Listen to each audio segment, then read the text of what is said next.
Jadi kalau saya dan saudara percaya kepada Yesus penguasa surga dan penguasa bumi, kita harus bermegah di dalam Kristus. Amin. Baru Bapak Ibu bilang, atau pengajar-pengajar palsu bilang, Yesus bukan Allah. Yang punya surga itu siapa? Yang punya surga itu siapa? Yesus. Surga itu tempat Allah bertakhta.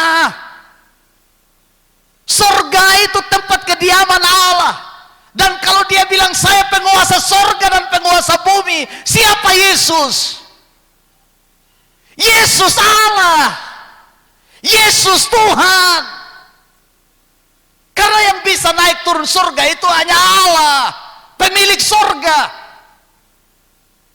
Itu sebabnya dikatakan hasil dari pembenaran kita, akibatnya kita memiliki akses kepada kasih karunia itu, yaitu keselamatan yang disediakan Allah di surga bagi saya dan saudara.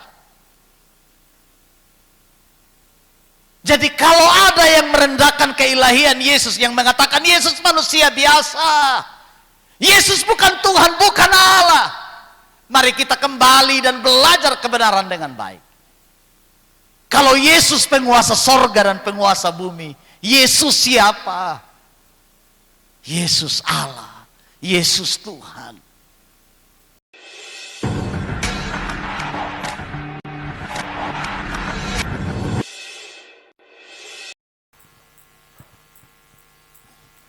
Salam. Sekali lagi salam. Puji Tuhan, Bapak Ibu, saudara-saudari sekalian, bersyukur pagi ini kita bisa bertemu kembali setelah seminggu lamanya saya tidak berada di tengah-tengah Bapak Ibu sekalian. Karena kami para pendeta-pendeta dari Gereja Betel Indonesia mengikuti sidang sinode yang berlangsung selama 3 hari di SICC di Sentul, Bogor. Bersyukur semua kegiatan bisa berjalan dengan baik, dan dalam sidang sinode kali ini kembali Gereja Betel Indonesia mempercayakan Pendeta Dr. Rubin Adi Abraham sebagai Ketua Umum atau Ketua Sinode Gereja Betel Indonesia, dan juga sekalian melantik Ketua Badan Pekerja Daerah Sumba Pendeta Dr. Deborah Hani, dan beberapa orang lagi yaitu Bapak Andreas Hani, Dr. Andreas Hani sebagai majelis pertimbangan, dan juga Pendeta Dr. Ahasweros Balanggiku sebagai majelis pekerja lengkap dari Sumba. Jadi dalam sidang sinode Gereja Betel Indonesia minggu lalu itu diperkirakan pesertanya sekitar 5.000 orang lebih. Ya, memang jumlah pejabat Gereja Betel Indonesia itu ada 20.000 orang. Ada 20.000 orang pejabat, cuma tidak hadir semua. Jadi yang hadir itu sekitar 5.000 lebih. Bersyukur semua bisa berjalan dengan baik, dan Tuhan memberkati Sinode Gereja Betel Indonesia menjadi sinode yang terbesar dengan gereja-gereja yang tersebar bukan hanya di Indonesia tapi juga di luar negeri. Gereja kita ada di berbagai negara. Luar biasa, kita bangga berada di tengah-tengah organisasi gereja yang besar, organisasi gereja yang memegang teguh kebenaran firman Tuhan yang luar biasa. Seperti kesaksian dari Oma Meli tadi, memang hari-hari sekarang adalah hari-hari yang jahat. Banyak penyesat-penyesat yang datang, banyak ajaran-ajaran palsu, banyak guru-guru palsu yang datang, Kalau saya dan saudara sebagai anak-anak Tuhan tidak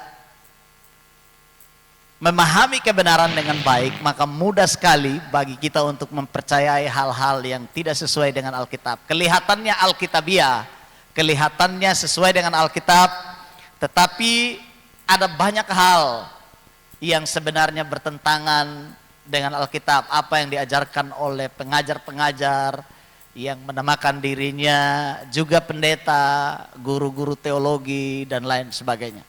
Tapi satu hal yang kita percaya, bahwa Yesus adalah Tuhan dan Juru Selamat saya dan saudara. Dia adalah Allah kita yang telah menyelamatkan kita dari dosa, yang memelihara saya dan saudara sampai dengan saat ini. Alkitab jelas mengatakan di dalam Dia segala sesuatu diciptakan. Di dalam Yesus segala sesuatu ini jadi. Amin Bapak Ibu. Dia adalah firman Allah yang menjadi manusia. Dan oleh firman itu segala sesuatu ini jadi. Tidak ada satupun yang jadi tanpa firman. Sejak penciptaan Allah sudah disampaikan, berfirmanlah Allah jadilah, berfirmanlah Allah jadilah, berfirmanlah Allah jadilah. Jadi kalau Allah tidak berfirman, tidak ada yang jadi. Dan kalau dikatakan Yesus Kristus adalah firman Allah yang menjadi daging, yang menjadi manusia dan diam di antara kita, itu berarti bahwa Kristus punya rencana yang luar biasa bagi saya dan saudara. Yesus punya rencana yang luar biasa. Bapa punya rencana yang luar biasa. Setelah Ia melakukan penciptaan pertama, manusia pertama dijadikan. Dan kemudian manusia pertama gagal. Tapi dalam hal ini tidak berarti rencana Allah gagal bagi manusia. Amin. Allah tidak pernah gagal dalam rencananya. Oleh karena itu Bapak Ibu Saudara sekalian, bagaimana cara Allah supaya manusia ciptaannya yang pertama itu dikembalikan kepada rancangannya. Gambar Allah yang telah rusak oleh dosa itu kembali diperbaiki. Bagaimana caranya? Tidak ada cara lain kecuali firman-Nya menjadi manusia dan turun ada bersama dengan saya dan saudara. Tinggal di dalam kita, tinggal di tengah-tengah kita. Makanya Yesus Kristus adalah firman Allah yang menjadi manusia dan diam di antara kita. Supaya apa? Supaya Ia bisa menyelamatkan manusia. Sebab tidak ada manusia biasa yang bisa menyelamatkan manusia. Allah harus menjadi manusia dan diam di antara saya dan saudara. Dan itulah Yesus Kristus yang kita percayai sebagai Tuhan dan Allah saya dan saudara. Amin Bapak Ibu. Amin. Iya. Seperti kesaksian tadi kalau bilang Yesus bukan Allah. Ini aneh. Kalau Yesus bukan Allah, lalu dikatakan firman-Nya menjadi manusia, firman Allah menjadi manusia. Apakah Allah dengan perkataannya bisa dipisahkan? Allah dan kata-katanya tidak bisa dipisahkan. Kata-kata Allah, perkataan Allah, firman Allah adalah Allah sendiri. Jadi ketika saya dan saudara mendengar firman-Nya, kita sedang mendengar Allah. Oleh karena itu Bapak Ibu Saudara sekalian, jika ada pengajaran-pengajaran yang mengatakan Yesus bukan Allah, Yesus bukan Tuhan dan lain sebagainya, maka kita kembali kepada Alkitab. Karena Alkitab berbicara secara luar biasa, membukakan kebenaran bagi saya dan saudara. Sebab ada yang mengatakan Yesus bukan Allah, bukan firman Allah yang menjadi manusia. Sebab kalau firman-Nya menjadi manusia, Allah bisu. Ada yang begitu. Kalau firman-Nya menjadi daging, Allah bisu. Allah tidak bisa berkata-kata. Allah adalah Allah. Apapun Dia bisa lakukan. Amin Bapak Ibu. Amin. Allah bisa melakukan apa saja. Apa susahnya bagi Allah firman-Nya menjadi manusia? Itu hal yang luar biasa, sangat mudah bagi Tuhan. Dia bisa jadi apa saja. Karena Allah Maha Kuasa. Itulah Allah kita. Jadi saya dan saudara harus membangun dasar iman yang kuat terhadap Tuhan berdasarkan kebenaran yang diajarkan oleh Alkitab. Jadi ketika ada pengajaran-pengajaran yang bertentangan dengan iman kita, kita kembali dan kita belajar Alkitab. Amin Bapak Ibu. Amin. Jangan mudah percaya. Jangan mudah percaya. Karena ini akhir zaman di mana banyak guru-guru palsu yang menyesatkan orang. Ya. Dan hari ini saya mau berbicara kepada kita tentang kebenaran Tuhan dari Roma pasal yang kelima, ayat yang pertama hingga ayat yang ke-11. Roma pasal yang kelima, ayat yang pertama hingga ayat yang ke-11.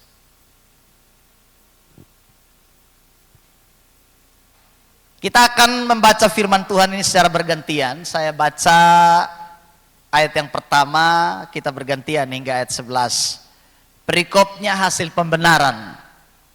Sebab itu kita yang dibenarkan karena iman, kita hidup dalam damai sejahtera dengan Allah oleh karena Tuhan kita Yesus Kristus.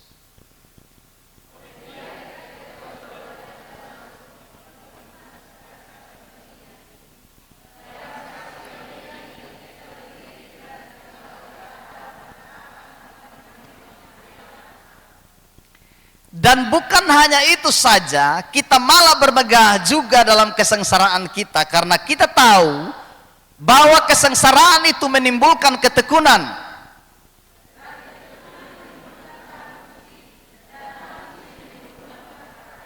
Dan pengharapan tidak mengecewakan, karena kasih Allah telah dicurahkan di dalam kita oleh Roh Kudus yang telah dikaruniakan kepada kita.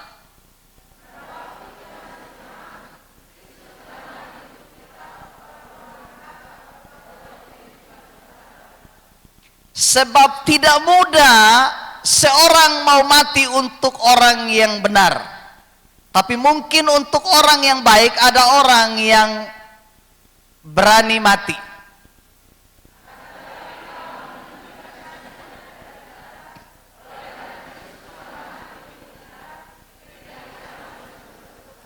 Lebih-lebih karena kita sekarang telah dibenarkan oleh darahnya, kita pasti akan diselamatkan dari murka Allah.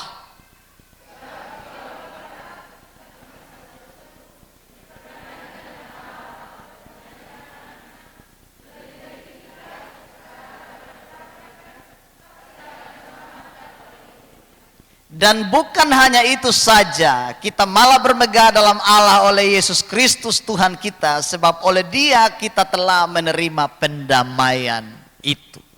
Amin. Buat pembacaan firman Tuhan.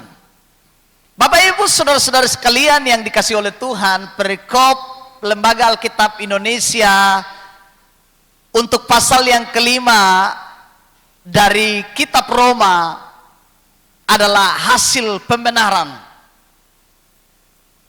Hasil pembenaran. Pertanyaannya Bapak Ibu sekalian, apa itu pembenaran? Pembenaran itu adalah tindakan Allah yang membenarkan manusia. Tindakan Allah yang menjadikan manusia benar. Tindakan Allah yang meniadakan dosa dan menjadikan manusia yang berdosa itu benar. Itu pembenaran. Jadi pembenaran itu adalah tindakan yang dilakukan oleh Allah, dan manusia menerimanya. Bapak Ibu Saudara sekalian yang dikasihi oleh Tuhan, tindakan pembenaran ini adalah tindakan yang berhubungan dengan kuasa kedaulatan Allah bagi manusia.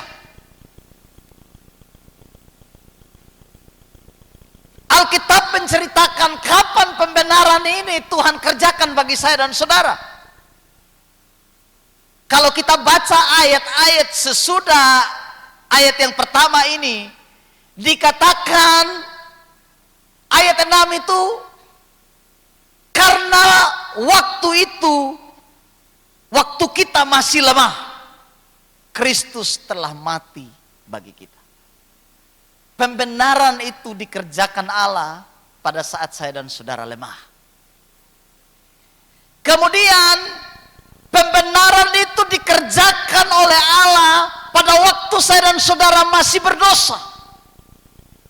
Pembenaran itu dikerjakan Allah ketika saya dan saudara masih berada dalam hidup yang durhaka.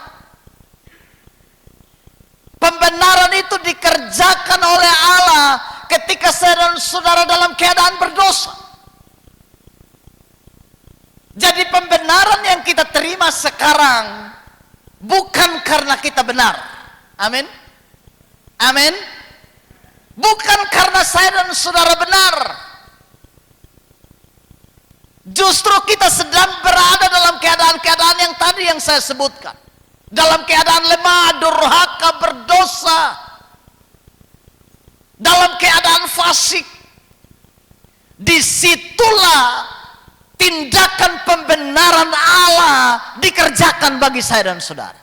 Sehingga tadi saya dan saudara, orang yang lemah, orang yang durhaka, orang yang berdosa, sekarang dijadikan benar oleh Tuhan. Sehingga status kita sekarang berubah menjadi orang-orang benar. Amin. Bilang sama teman di samping kiri kanan, kamu orang benar. Kamu orang benar. Bapak Ibu Saudara sekalian, ayat 6 dikatakan, karena waktu itu kita masih lemah, Kristus telah mati untuk kita orang-orang durhaka. Kata lemah di sini menunjukkan saya dan saudara tidak mampu berbuat apa-apa untuk menyelamatkan diri sendiri, apalagi menyelamatkan orang lain. Tidak ada kemampuan di dalam diri kita untuk menyelamatkan diri sendiri. Keadaan lemah menunjukkan kepada keterbatasan saya dan saudara. Dan pada saat saya dan saudara sedang berada dalam keadaan itulah Allah membenarkan kita. Siapa yang merasa diri kuat di sini? Siapa yang merasa diri mampu dan bisa? Tidak ada. Alkitab berkata, kita semua sedang berada dalam keadaan lemah. Kita tidak punya kemampuan untuk melakukan sesuatu yang berkenan di hadapan Allah. Karena apa? Karena dosa yang melemahkan saya dan saudara. Tapi di sini tindakan pembenaran Allah menjadikan saya dan saudara orang-orang yang kuat. Amin. Dulu kita lemah, sekarang kita kuat karena pembenaran yang dikerjakan Kristus. Amin Bapak Ibu. Iya. Kemudian dikatakan Kristus telah mati untuk kita orang durhaka. Kata durhaka di sini menunjukkan kepada pemberontakan, pilihan manusia untuk tidak mau taat kepada perintah Allah. Durhaka, memilih untuk memberontak, memilih untuk bermusuhan, menempatkan dirinya menjadi musuh Allah. Jadi bukan Allah yang memusuhi kita, tapi kita yang berdiri, bertindak dan menjadi musuh Allah. Musuh Allah dengan cara apa? Dengan cara tidak melakukan kebenarannya, dengan cara tidak mentaati firman-Nya. Kita sedang menempatkan diri kita menjadi musuh, seteru Allah. Dan pada saat yang sama itu, Dia datang untuk membenarkan saya dan saudara. Amin Bapak Ibu? Iya. Sebab kalau kita menjadi musuh Allah, bisa dibayangkan siapa sih kita Bapak Ibu? Dapat dipastikan saya dan saudara pasti akan binasa kalau kita jadi musuh Allah. Iya. Yang ciptakan kita adalah Allah. Bagaimana kita memusuhi Dia? Dan kalau kita menjadi musuhnya, dapat dipastikan semua kita ini binasa. Tapi dalam keadaan seperti itu, Dia datang dan Dia benarkan saya dan saudara. Amin. Mungkin kelihatan hidup kita durhaka, tapi Dia datang. Dia mati buat kita dan Dia memulihkan kita. Ya. Kalau kata durhaka ini, kalau bahasa sederhananya kepala batu. Dulu ini kita kepala batu. Tapi pada saat yang sama Dia datang dan Dia membenarkan saya dan saudara. Ada yang masih kepala batu? Ada yang masih kepala batu? Kepala batu kepada orang tua, kepala batu kepada siapa lagi, kepada kakak. Pokoknya iya, kepala angin beda lagi dengan kepala batu. Kepala angin masih bisa diatur. Angin timur dia pergi ke barat, masih bisa. Tapi kalau kepala batu ini susah digoyang. Kalau dia mau itu sudah, gitu ya. Itu kepala batu. Susah. Kalau kepala angin masih bisa. Angin sepoi-sepoi dia masih bisa lah, ya. Tapi kalau kasih geser batu, susah. Bapak Ibu Saudara sekalian, di saat yang sama Allah datang dan membenarkan kita. Dikatakan di sini,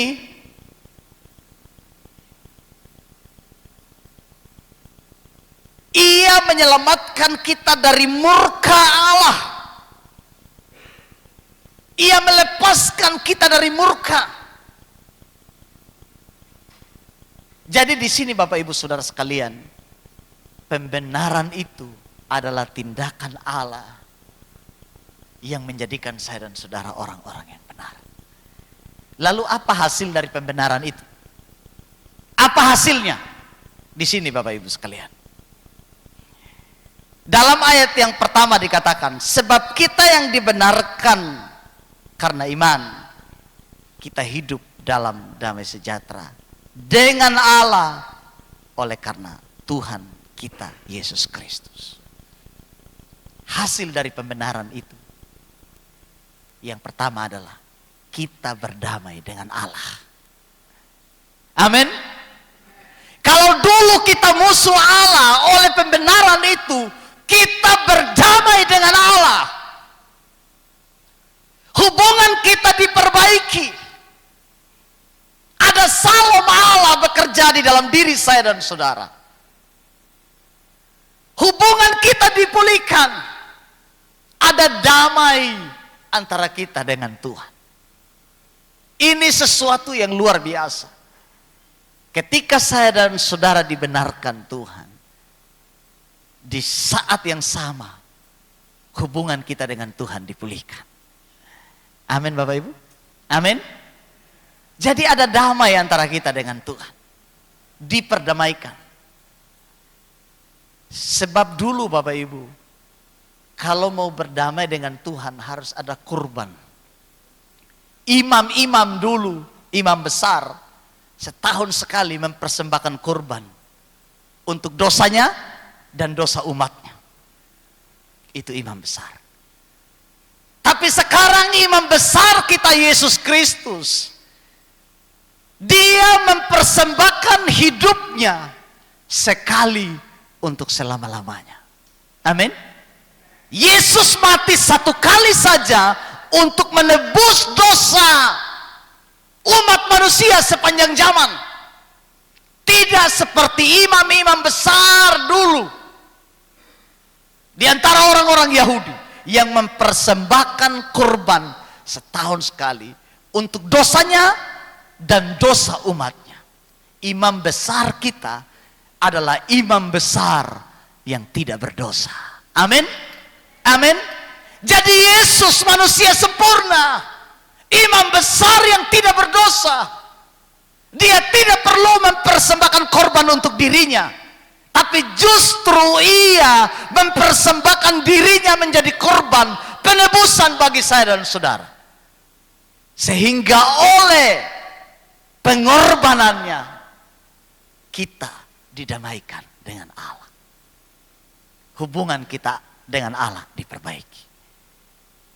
Ini sesuatu yang luar biasa. Bapak Ibu Saudara sekalian, berdamai dengan Allah akan mengubah segala-galanya dalam hidup kita. Hanya saja kadang-kadang kalau kita mau jujur dalam hidup ini, kita sulit berdamai dengan Allah. Betul tidak Bapak Ibu? Kita sulit berdamai dengan Allah. Kenapa? Kenapa Bapak Ibu? Ada yang tahu? Buktinya adalah kita mau berdamai dengan tetangga saja setengah mati. Betul tidak Bapak Ibu? Berdamai dengan suami saja setengah mati. Berdamai dengan istri saja setengah mati. Tapi saya percaya di sini adalah orang-orang yang suka damai. Coba bilang sama tetangga di sebelah kiri kanan, ayo damai kita. Damai kita. Damai kita. Bapak Ibu Saudara sekalian, pendamaian Allah mengerjakan segala-galanya dalam hidup kita, mengubah segala-galanya. Ini yang pertama. Hasil pembenaran yang kedua dikatakan, ayat 2 dikatakan, oleh Dia kita beroleh jalan masuk. Kita beroleh jalan masuk kepada kasih karunia. Kita memperoleh akses masuk. Oleh Yesus kita memperoleh akses masuk, jalan masuk. Bapak Ibu, pada waktu saya di Jakarta, saya nginap di Hotel Alona di Sentul. Ada teman yang persiapkan hotel bagi saya dengan salah satu teman dari Sumba. Hotelnya lumayan bagus. Hotel Alona itu salah satu hotel terbaik. Ya, satu grup dengan Aston. Ternyata Bapak Ibu, hanya orang-orang yang punya akses khusus yang bisa masuk di, misalnya di lantai 5, lantai 6, lantai 7. Hanya orang-orang yang punya akses yang bisa masuk ke situ. Yang pegang kunci saja. Memang kita bisa naik lift, naik sampai lantai ke atas pun bisa. Tapi untuk masuk ke dalam ruangan lantai itu, tidak ada yang bisa masuk tanpa akses, tanpa kunci. Ya. Karena saya tidak pegang kunci, teman bilang, saya harus turun jemput kamu dari situ supaya bisa masuk. Kalau tidak bisa Bapak, tidak bisa, karena harus pakai akses itu. Ketika saya baca ini, aduh, betul ya. Kalau Tuhan Yesus bilang, akulah jalan, kebenaran dan hidup. Tidak ada seorang pun yang sampai kepada Bapa kalau tidak melalui aku. Itu akses. Itu akses. Kecuali yang punya sorga turun, datang jemput saya dan saudara, baru kita bisa pergi ke sorga. Amin. Yesus yang punya akses ke sorga. Amin Bapak Ibu. Amin. Tuhan Yesus bilang begini, kepadaku telah diberikan segala kuasa di sorga dan di bumi. Aku yang memegang kunci maut dan kerajaan maut. Aduh, kalau pemilik sorga yang pegang kuasa di sorga dan di bumi, dia pegang kuncinya. Ya, itu luar biasa. Jadi kalau saya dan saudara percaya kepada Yesus penguasa sorga dan penguasa bumi, kita harus bermegah di dalam Kristus. Amin. Baru Bapak Ibu bilang, atau pengajar-pengajar palsu bilang, Yesus bukan Allah. Yang punya sorga itu siapa? Yang punya sorga itu siapa? Yesus. Sorga itu tempat Allah bertakhta. Sorga itu tempat kediaman Allah. Dan kalau dia bilang saya penguasa sorga dan penguasa bumi, siapa Yesus? Yesus Allah. Yesus Tuhan. Karena yang bisa naik turun surga itu hanya Allah, pemilik surga. Itu sebabnya dikatakan hasil dari pembenaran kita, akibatnya kita memiliki akses kepada kasih karunia itu, yaitu keselamatan yang disediakan Allah di surga bagi saya dan saudara. Jadi kalau ada yang merendahkan keilahian Yesus, yang mengatakan Yesus manusia biasa, Yesus bukan Tuhan, bukan Allah, mari kita kembali dan belajar kebenaran dengan baik. Kalau Yesus penguasa sorga dan penguasa bumi, Yesus siapa? Yesus Allah, Yesus Tuhan. Karena dia yang punya itu.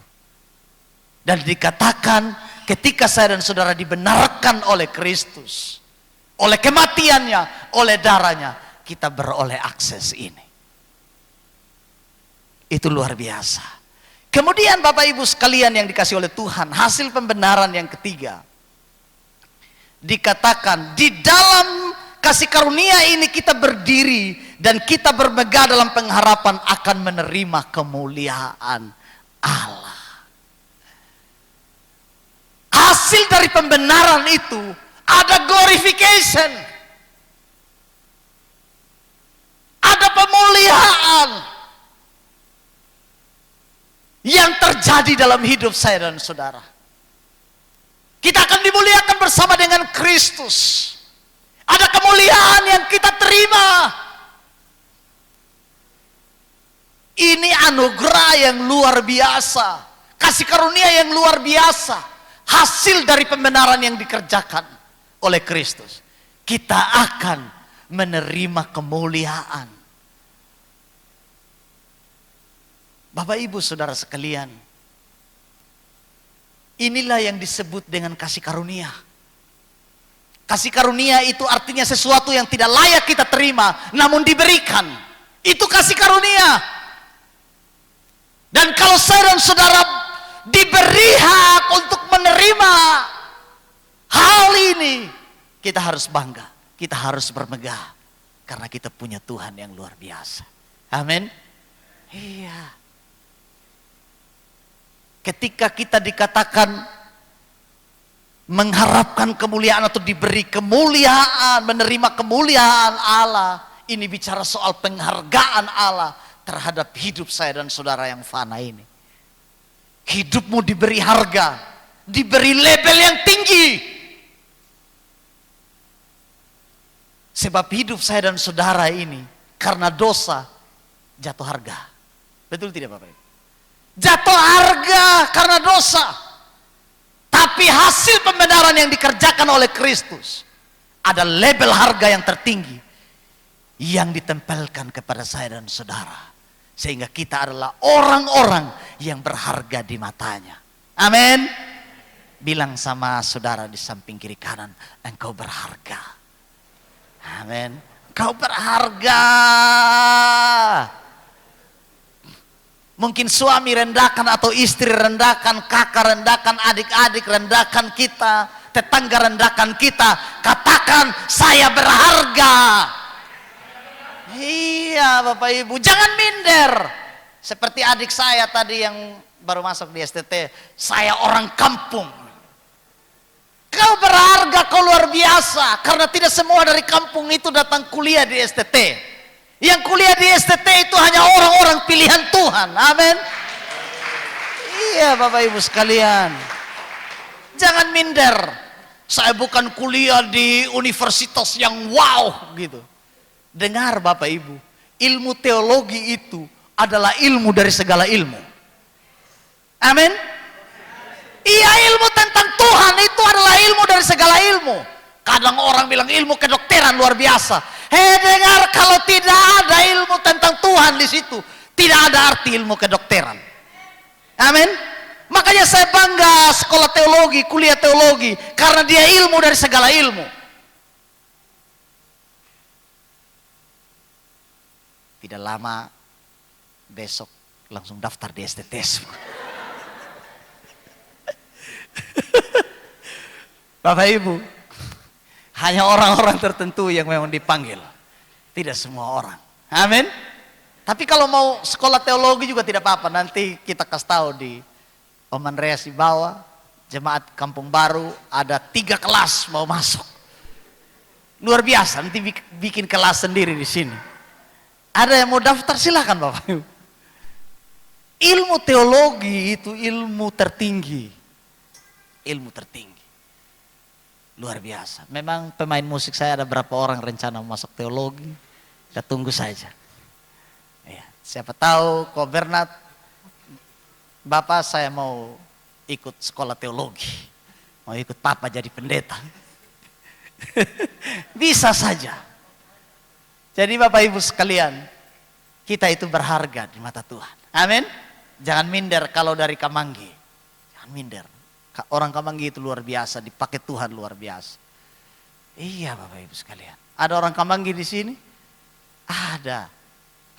Kita semua ini sama-sama dari kampung. Kita juga gereja di kampung sini, di Kampung Baru. Luar biasa ya.